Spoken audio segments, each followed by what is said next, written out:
Timbundi maso, ibeti kambani Rasbuju, aisi bad news, good news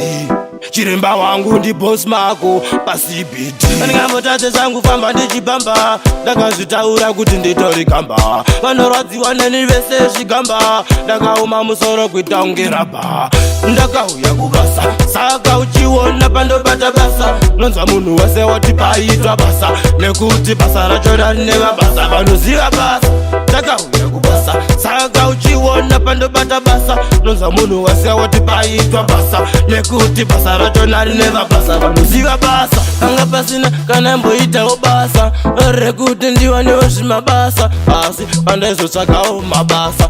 Pavaisaona kuti ndine basa Ndotaura kubasa kune basa Ende futi kubasa ndakapasa Ukandiona ndichiimba pamabasa-basa Nditori pabasa Ndakauya kubasa Saka uchiona pandobata basa Nonzwa munhu wese wati paitwa basa Nekuti basa rachona rine mabasa Vanoziva basa Ndakauya kubasa Saka uchiona pandobata basa Nonzwa munhu wese wati paitwa basa Nekuti basa rachona rine mabasa Vanoziva basa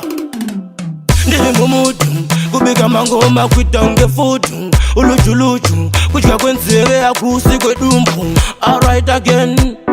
Hey, nekuda kwangu kuimba mazichuni Pachigaro chandagara pananga nditsuri Ngoma dzangu dzawanda muri nemumvuri Zvazve basa totochengetawo mhuri Ndakauya kubasa, saka uchiona patobata basa Munhu wese wati paitwa basa Chinewa basa, vanoziva basa Nekuti Tiwani na pisha watori babasa